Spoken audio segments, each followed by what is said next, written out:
Hey everybody, this is Frilioth and welcome to another Minecraft video on the Alphacraft server. Right, before we do anything today, I just want to say thank you very much and welcome along to Ollie749 and his dad for becoming my latest patrons. I really appreciate it, guys. So what I'm going to do, first off, is stick you in the Patron Palace Hall of Heroes. Now, Ollie, your dad's let me know that you prefer orange, so we're going to make your suit of armour out of orange, because I've got lots of orange. But you'd also like a cat head. And at the moment, I've got loads of other heads, but I don't have a cat one. So that means I'm going to have to go off and find myself a cat head. So in the meantime, you're just going to have to do without a head. So there's your armour, which looks all spanking. And I'll stick you down a sign. Like that. Perfect. You've joined an illustrious group and I appreciate every single one of you. So thank you for that, guys. Now, I will go off and get you a cat head, but there aren't many cats knocking about around here and I don't have any to breed. So I'm sure one of the alphas has got some cats and I'll pop off and find them. Now, if you want to become a patron, I really would appreciate your support. I appreciate your support via YouTube anyway. But if you want to become a patron, then just pop down to the description below. And follow the link and you'll have access to my Patreon server, which gives you access to my Discord server and also potentially to the Frilioth Patrons Only Minecraft server. So if you want to do that, pop down there and have a look. Now in here, that's interesting. In here we had Ted Bundy. And he was my lifer who was in here. So what's happened to old Ted Bundy's not in there anymore, is he? Where's he gone? He was named up. He was all named up. And now he's gone. That is very interesting. Don't know where he could have got to. He couldn't have gone anywhere unless somebody let him out. That's intrigued me. Because as a name tagged mob, he shouldn't have gone anywhere unless he's been killed. Okay, so I'm going to have to get some more lifers in there, but they don't seem a lot of point if I'm going to get them in there and they're going to escape. That's a little bit annoying. Okay. What I want to do today then, I've got a couple of jobs today. Firstly, my little villagers have been breeding, so and we need to sort through some of these. So I'll do that, probably do most of that off camera because I don't want to put you through me sorting through loads of villagers. I'm sure you wouldn't find that very interesting at all. The other job is I want to start filling this up with pumpkins, because I've got some half decent farmers there now. So we need to make a pumpkin and melon module for the one chunk farm. I've done all that running about, went all the way down there and round and back up again when I could have just walked up here, but hey ho. Have I got any leather I can get rid of or anything while I'm here? No. Look, I've got old Bill Cosby, Charlie Bronson, Al Capone, Ronnie and Reggie the Cray twins. I wasn't making it up. I've definitely been down there and named old Ted Bundy. I was going to call him Al Bundy, but that's a completely different character. But most of you won't know who I'm talking about. Turn my breeder off, by the way, because I've got a few, got enough now. So the pumpkin and melon module is through here. And I've been doing some experimenting on the best pumpkin and melon farm setup. And in fairness, I've done lots of work on it. And it turns out that, well, most of you know, most of you don't know, some of you don't know. If you plant, you can plant pumpkins and melons on completely dry land, bone dry, and they will grow. But they will grow very, very, very, very, very slowly. If you hydrate the farmland that they're standing on, if the plant is on hydrated farmland, they'll grow quicker, probably twice as quickly. However, if you plant them on hydrated farmland that is surrounded by hydrated farmland, that produces the most pumpkins and melons the quickest. So although my old faithful pumpkin and melon farm was quite big and used quite a lot of resources, it was very, very efficient, and it was 99% lossless because most of the pumpkins were pushed into the water that flowed down to the collection area. So it was very, very efficient. Whereas this one, which is another contraption I came up with, uses minecarts that go underneath. Now, although the pumpkins are in hydrated farmland, exactly the same as they are here, when they're broken, they fall onto the farmland and then are picked up underneath using a hopper minecart system. But every so often, the pumpkins would fall onto the top of the carpet, and they wouldn't get picked up by the hopper minecart. So although I could get more pumpkins on a level with this, they produced less pumpkins per machine. Now I've done loads of experiments, and without going into too much technical detail, the planting a pumpkin in dry farmland produced next to no fruit in an hour. I mean, it was in sort of double figures. It was really poor. This one produced pumpkins at a rate of 3.5. I'm just looking at my notes. 3.54 pumpkins per machine per hour. So in the hour that I ran the test, on average, this kind of machine produced 3.5 pumpkins per machine. And I can only put that down to the fact that some of them were being lost on the carpet and they weren't being picked up because, as I mentioned, they are in the same amount of hydrated farmland. That one I didn't test because I'm just not going to use it because this just fires pistons. I just don't like it.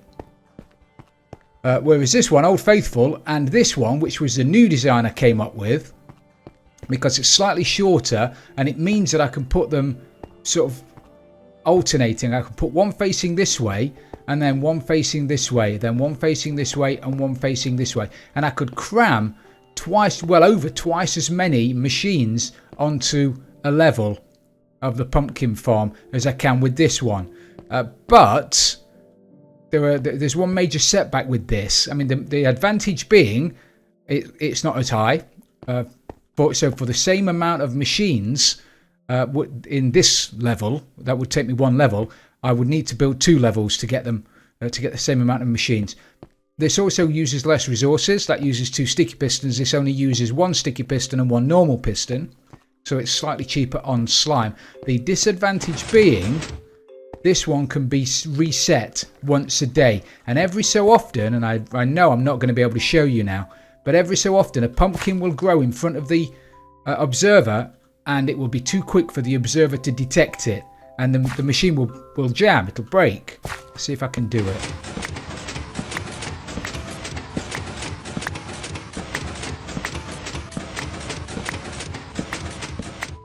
There, brilliant. So it's grown in front of the observer, but it was too quick for the observer to update it and it stopped. And this happens with this as well. But on this one, the advantage being on this one, I can power this block once a day using a daylight sensor and it will automatically reset all of the pumpkins in all of the machines in the farm. Whereas I can't do that with any one of these blocks. All these blocks do something else, and if they're stacked sandwiched in like sardines front and back, I can't reset this farm. So eventually this will break, which is why I'm not going to be using this design. Now this one and this one both produced about 5.5. That produced 5.4, that produced 5.6, but I only did the test for an hour, so that's neither here nor there.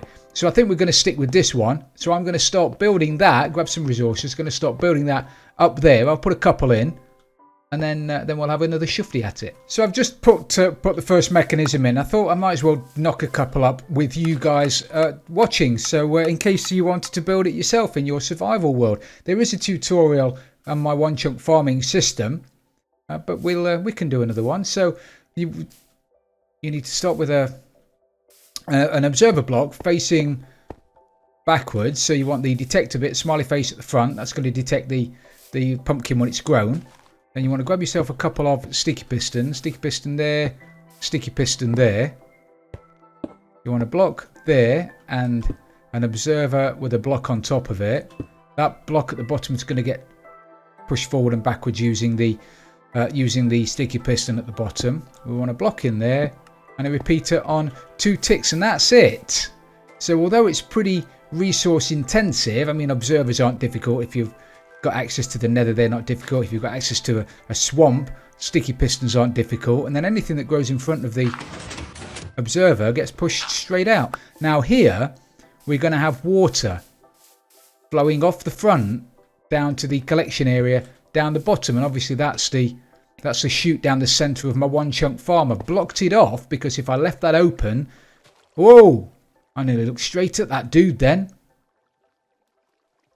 Man, if I left that open, the farms down the bottom, the carrot and the potato farm all the way down the bottom wouldn't work because daylight would be getting in and ruining the plantable blocks. So we want to do a few more of these.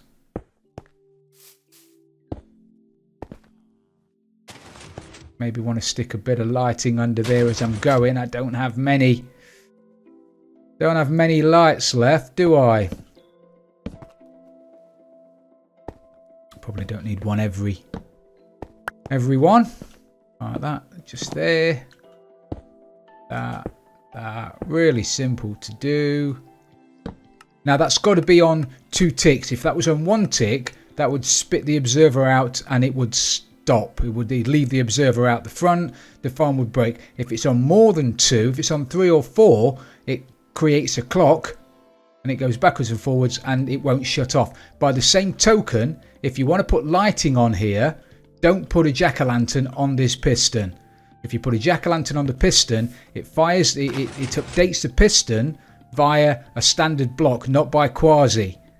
And you need it to update via quasi connectivity, otherwise it will cause a continual clock and this would just go on forever. So if you do recreate this by yourself and you want to put lighting on there, use a glowstone block, or, which I don't have, or use a sea lantern, but don't use a solid block with a torch on it, and don't use a jack-o'-lantern, otherwise this thing's going to break. So I'm going to knock the rest of these bad boys up, and then I shall bring you back in again and we'll lob in some water and start doing a little bit of planting. Planting. Let's call the whole thing off. So now we've got these in, and I've got the reset line put in as well. And also you need to make sure that the reset line has got a repeater set on 2 ticks, otherwise that's just going to spit the observers out and leave them out as well. So now I need to start sticking down a little bit of water to hydrate it all and to plant on. And we need to do that by obviously ploughing most of this, but if I don't put water down very quickly, that's going to turn back into normal farmland. Or is that water? Oh, is that water hydrating it? That's interesting. I didn't realise that would do that. F3, yeah. Well, that's not going to stay there, so that's regardless. So what you need to do, but it is going to help me out while I'm doing this. What we need to do is hoe quite a bit of this and then stick down some water there. Now water will always flow downwards before it flows outwards anywhere. So as long as you're putting water right at the edge, well, in fairness, if you put water here, it would always flow in a straight line and then off the edge before it spreads out. It's just the way water works. But also that's put water all the way down to here, which means that all of this now, I think apart from the end, we might not get any on the end, all of this is going to be hydrated farmland, which means I can throw another one of those there, and all of this now will stay hydrated. Now, as you know, mobs won't spawn on hydrated farmland, and they won't spawn in water, and they won't spawn on anything that's got redstone on it, which makes this farm pretty much spawn proof apart from the blocks at the back, and they're going to be covered over with the next level anyway, so nothing's going to be able to spawn in here. You've got to be, when you jump off the top of one of these blocks as well, you've got to be careful that you don't land on here and break it. So let me just run down here with my water bucket. So now I've put that there, we need to grab the carpet, grab a couple of bits of carpet. What is he doing? What are you doing, mate?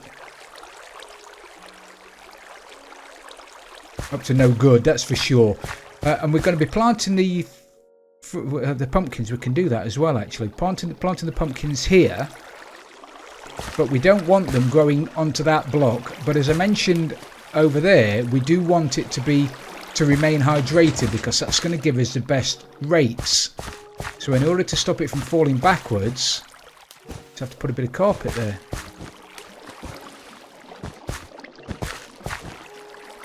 And now we can bone meal this up.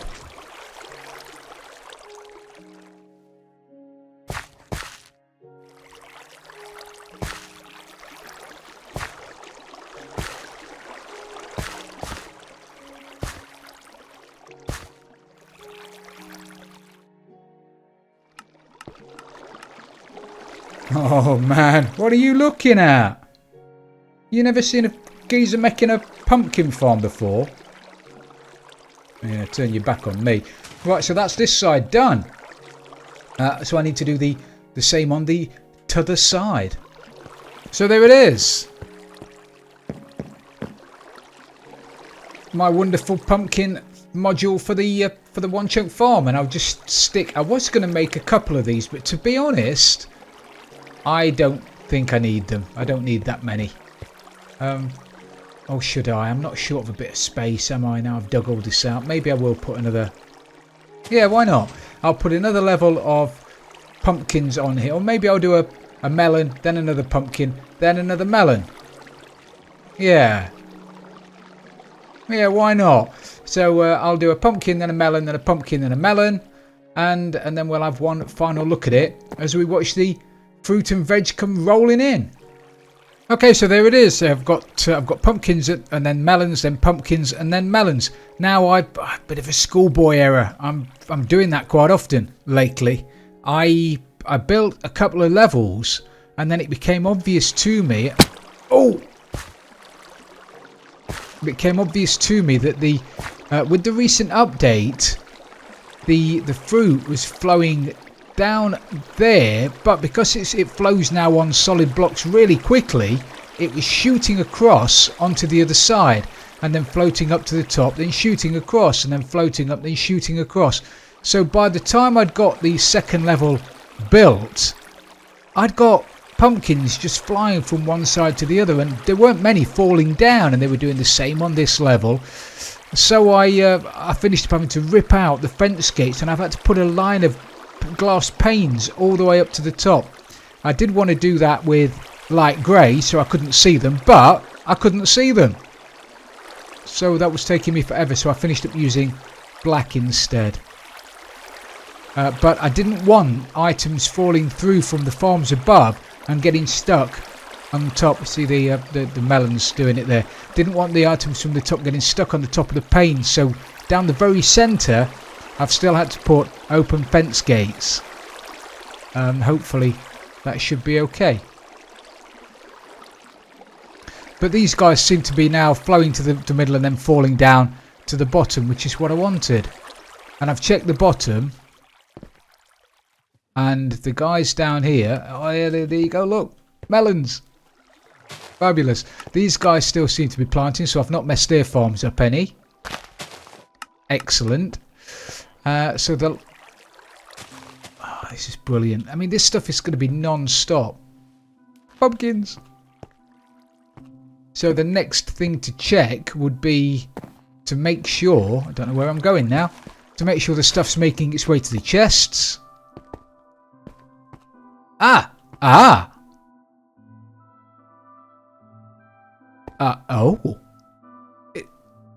See, that's done me, that has. Are you Ted? You are. So where did you go earlier on then, Ted?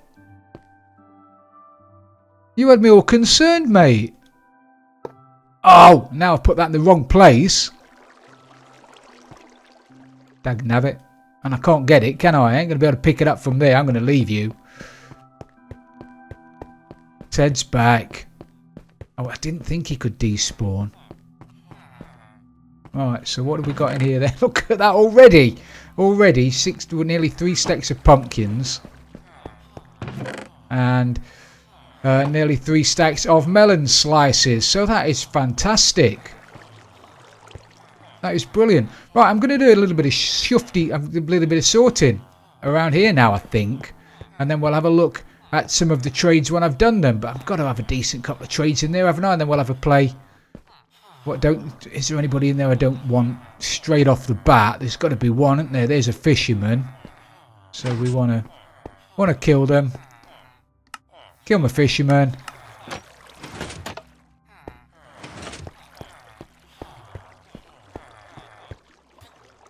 Never get bored.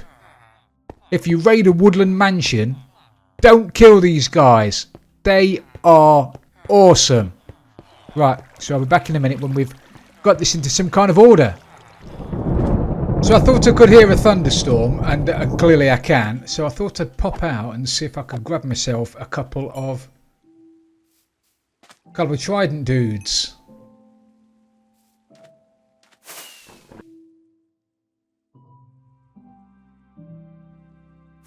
Trident dudes, couple of charged creepers. See if I can get a couple of charged creeper heads. Oh, there's some duties there already.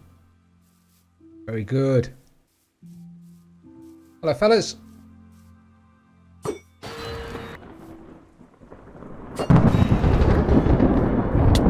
Oh!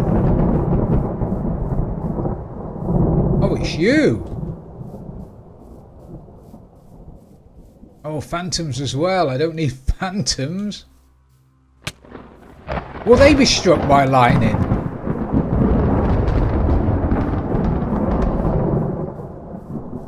Very cool if they will. Come on, now let's see if we can get you struck by lightning. Oh! Bite me to death, that did.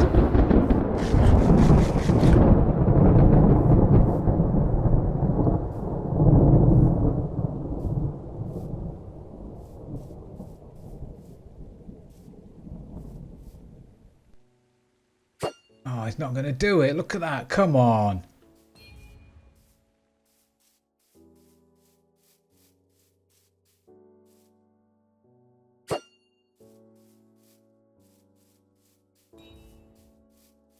Okay, well at least I've got these bad boys over here. I can get there before they despawn.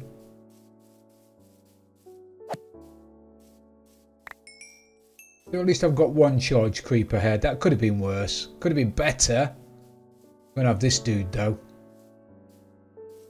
I'm going to have this dude as well.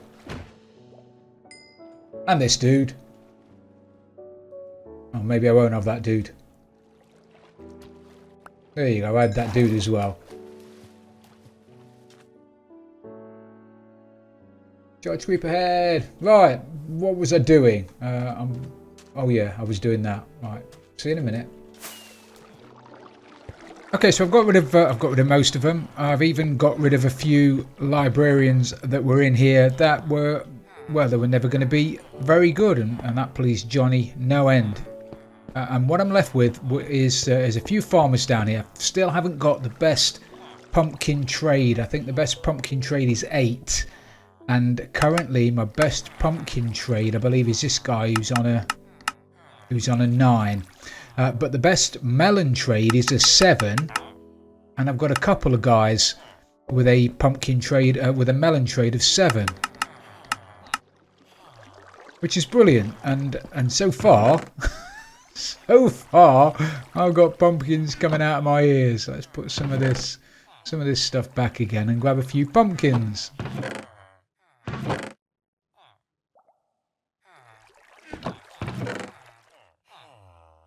Can't wait for the composter to turn up, and then I can overflow all of this stuff straight into a composter, get myself unlimited bone meal, which is going to be brilliant.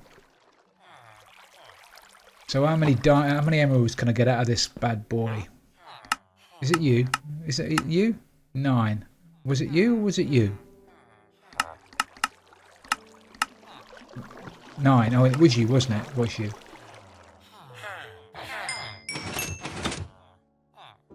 Oh, already? Have you?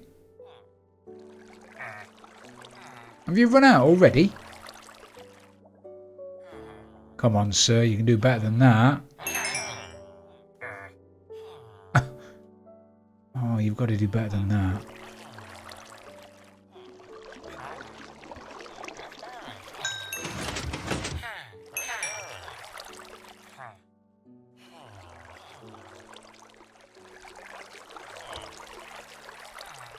No, you're not going to play anymore?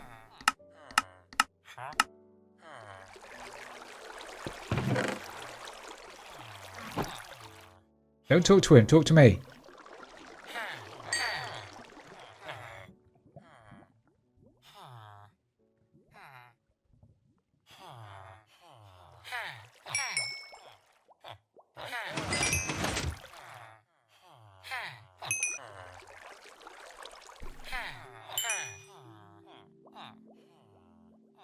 Don't tell me.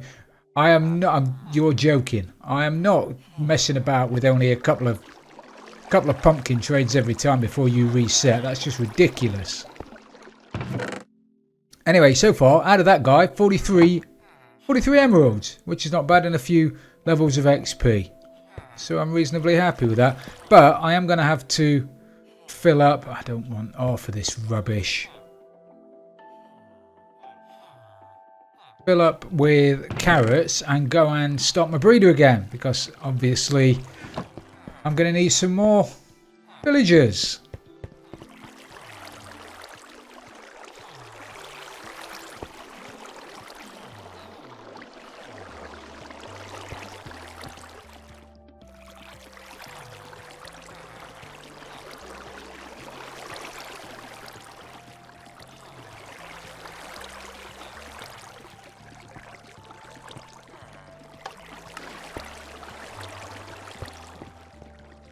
So I'm afraid I'm going to have to call it a day for today then, everybody. So thank you very much for watching. I really do appreciate it. And if you have enjoyed the episode, please don't forget to leave it a like. And if you've really loved it, don't forget to subscribe for future videos. This is Frilioth, and I'm out of here.